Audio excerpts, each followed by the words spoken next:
Yo, what is up guys? Boris here, coming to you guys with another One Piece Treasure Cruise video. Now today, I want to start by saying sorry for not streaming that much this week. I was sort of been hit by the OPTC blues.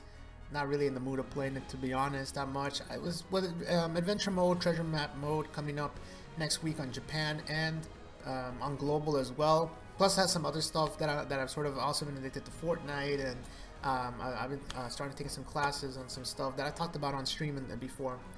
I sort of been hit with the OPTC blues, but again, starting I think like Tuesday morning is adventure mode, so you know, hopefully there'll be something fun to farm in the next few days, and then if not adventure mode, we're going in on Japan for sure. So probably playing global as well. But that is the topic of today's video, is actually treasure mode. So global treasure mode, first one's coming out in a few 1 to 2 weeks. I'm not exactly sure when it starts, but we have the preview islands and we have the dates for those. And I'm gonna go over everything we know about the first treasure mode that happened on Japan. I have the Reddit thread here from 4 months ago.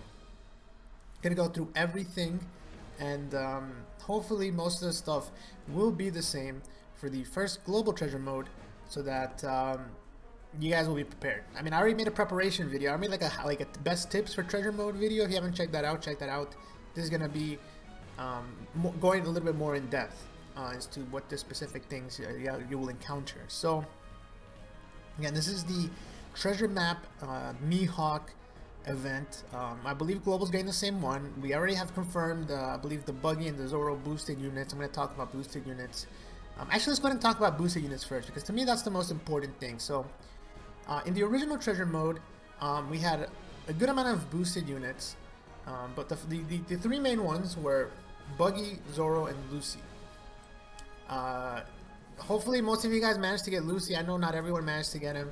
If you did get him though, this adventure mode is going to be a breeze. It's going to be a very, very easy treasure mode for any Lucy users, especially if you pull Buggy. Buggy, I believe, was like a 1.5 booster. I don't remember exactly. Yeah, 1.5 treasure points right there.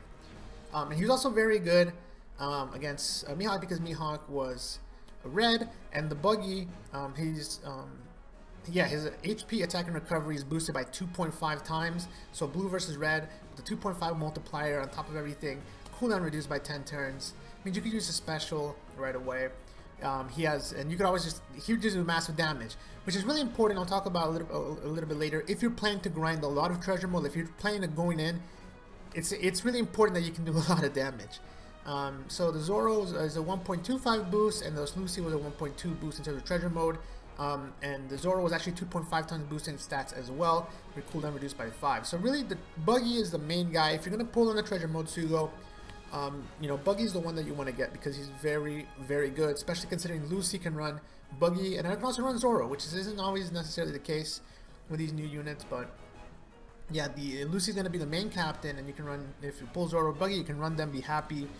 The following characters are boosted by 1.1 times. And the cooldown is reduced by 3 turns. So even though these guys, 1.1 really is not that big of a boost. It is not. It barely adds anything. But the more important thing is that your cooldown is reduced by 3 turns, which means that you can get runs in faster. So we have, in terms of legends, you have Barto, 6+ Whitebeard, Shirahoshi, Nekomamushi, and 6+ Ace. Again, this list might change, guys. This list definitely, if there's one thing that's definitely going to change, it might be this list. Considering the fact that we had a Sugofest with 6+ units, and they said, you know, these are going to be boosted, so does that mean all 6+s are going to be boosted for the first treasure mode? Does that mean they're going to be boosted across multiple treasure modes? We don't really know yet, at least I don't think we do. So if anything's going to change, it's probably going to be this list of 1.1 boosters.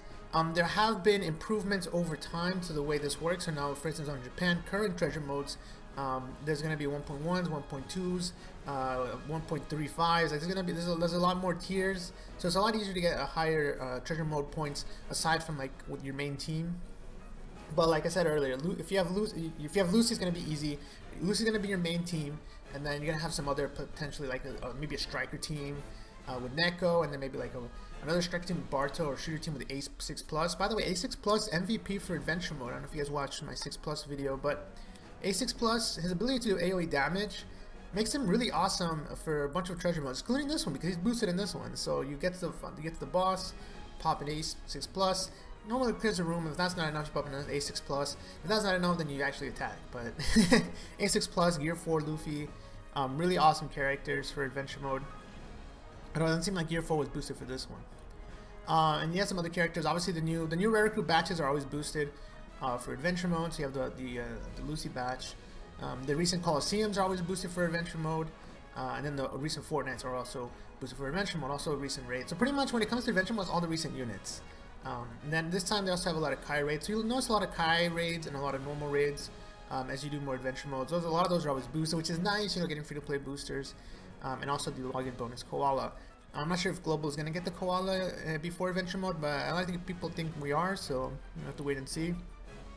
Now, the reason I said it's important to do a lot of damage if you plan to go really in on adventure mode is because here we go. So as I explained in my what to expect from adventure mode video, every time you clear adventure mode, you go up one level, and the higher the level, the more points you get, as you can see here on the table. But their stats get better, so they get more HP and they do a lot more damage, and specifically for the gauntlet. So the final 5 bosses, and really the main boss is the one that truly scales a lot, but then the other ones can become somewhat troublesome. But in this case, we're just looking at the Mihawk, which is going to be the final boss of adventure mode. So the first time you ever run it, he's only going to have 1.3 million HP, which is not that much. Lucy can do that without any specials if you have matching orbs. He only does 11,000 damage, and he gives 1.5 K points, so you multiply that by your team multiplier, and that gives you how many points you get from just the Mihawk fight alone. As you go up and do more runs, it starts to scale to the point where, you know, if you're gonna go in, you're probably gonna get to at least 40 or 50 runs, which means that you're looking at about 4 million HP, 4 to 5 million HP, and he's doing it between 18,000 to 20,000 damage. Now again, this isn't that big of a deal if you pull Buggy, because trust me, Lucy with the 3.7 multiplier captain effect, popping a few specials, Buggy, all of a sudden, remember that Buggy is 2.5 times boosted, plus he's double, you know, he's blue against red. You do a lot of damage. It's gonna be really easy. And if you manage to get all the way to level 100, he actually has 8.4 million. Again, that's really not that much if you have the right team. He does 30,000. Now, you can go above 100 stages, I believe, but this is just a way to show the scaling. So you can expect, you know, you can see what to expect. You're not going to be touching 100 unless you play non-stop. Expect to go around 40 to 50. If you're just going for 1 million points, expect to go between 20 to 40, depending on your multipliers. If you're planning to go for like top 1K and you have good multipliers, expect to go between 40, 50, maybe even higher. And with that said, there's another thing I want to talk about, because when you do fight the boss, keep in mind that there is a mini boss as well. So you fight Mihawk, you fight the adventure mode unit in the 4th room. Sorry, in the 4th room and in the 5th room. So that's another thing to keep in mind. That's why Lucy is very good in this adventure mode. You can pop Lucy's special to give a type boost on the mini boss, and then go into the boss, and then use your whole nother set of specials. So that's really awesome. Nothing, you know, I don't know why I mentioned that, but whatever. Let's just keep going. So this is really important, guys. One of my tips, in my tips video for adventure mode, was that if you get the debuff that really affects your teams, to go ahead and reset after you fight the first gauntlet boss. That is doable. You will not lose points as long as you defeat one gauntlet boss. You have the option to back out without a penalty. The main buff that does effects is a tag down everyone. So there are certain buffs and debuffs. As you can see, increase the amount of spots you can move, decrease the amount of spots you can move, so it goes plus or minus 1 every time you roll the die.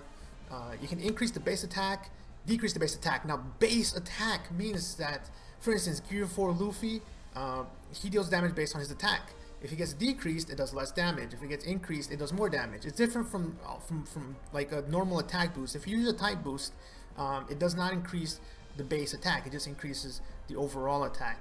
But these treasure map buffs actually affect your specials and how much damage they do.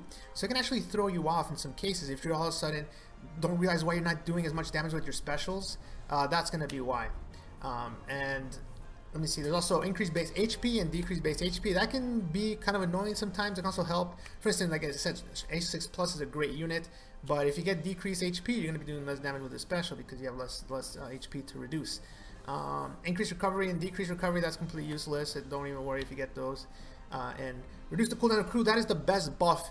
It reduces your cooldown by 5 turns. So you get 5 turns. That means that for the most part you won't have to stall at all if you're using all bonus team. You know, if you're using all the reduced cooldown guys. That's a total of 8 cooldown reduction for all the 1.1 boosters and even more for the other guys. So you're always looking to get the reduced cooldown buff, because you don't really need the attack buff unless you really you're like in the 100 or something, level 100.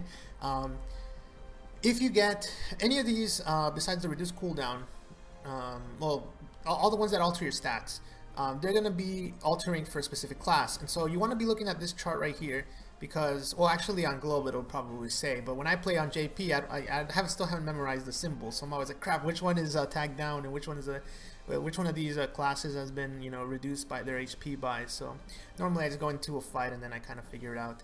But on Global, yeah, it'll probably tell you which ones. Now the thing to keep in mind is there's also attack down all, which not only does one class but it does all your classes. That's the one where you want to reset a lot of the times. That's definitely something that I did in the first adventure mode, is that if I got attack down everyone, that screws you over pretty hard and makes some fights impossible in certain situations if you don't have the right teams, or if you have a consistent setup. And it's just a lot faster to do one mini boss, the easiest one, and then just dip, just leave. Remember that whoever you fight on whatever mini bosses you fight on the stage, on the board, actually when you get to them on the gauntlet, they're around 20 to 30% HP, so they're very easy to take out. You want to fight the more difficult ones on the board depending on what kind of teams you have. And I think I'm pretty sure that's it for this. Okay, so I will say this real quick. JP had double treasure mode points for like the first 2 or 3 adventure modes, where pretty much I had to wake up at 4 AM in the morning if I wanted to hit those double treasure mode points. Hopefully Global doesn't have to do that. So JP got rid of that. What they did is they got rid of the tick times, point times, and then they just overall boosted the amount of points you got in adventure mode. Hopefully Global does that. If not, hopefully they don't make it at really bad times, because this is a global version. People play it all over the world, so it's gonna screw over someone. But yeah, expect 2 times treasure mode points unless they decide to do some nice quality of life fixes that they've done on JP. That would be really nice. With that said, just make sure to do it.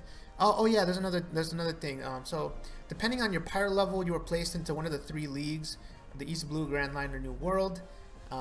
If you did really well and you were in the Grand Line, you moved up to New World. If you did really bad in New World, like you didn't play, then you got dropped down to the Grand Line, and so on and so forth. So you want to try to get in New World because it has the best rewards. So that is another thing to keep in mind. And yeah, I believe it was a top 5k. If you were top 5k in your division, you would go up, I believe. Although in later treasure modes, I think that became like bottom 10k. And you can see the rewards here. Yeah, these are the point rewards overall. I guess the overall point rewards. And yeah, as you can see, they're a lot better in. Are they better in the? Oh, that's East Book. I was looking at the wrong one. Yeah, like for instance, here you get 49 Mihawks. Here you only get 38. You get 10 rainbow gems. You get the same amount of rainbow gems. But we're looking at limit break crystal. Like you get 13 crystals, 18 shards. You get might actually get what?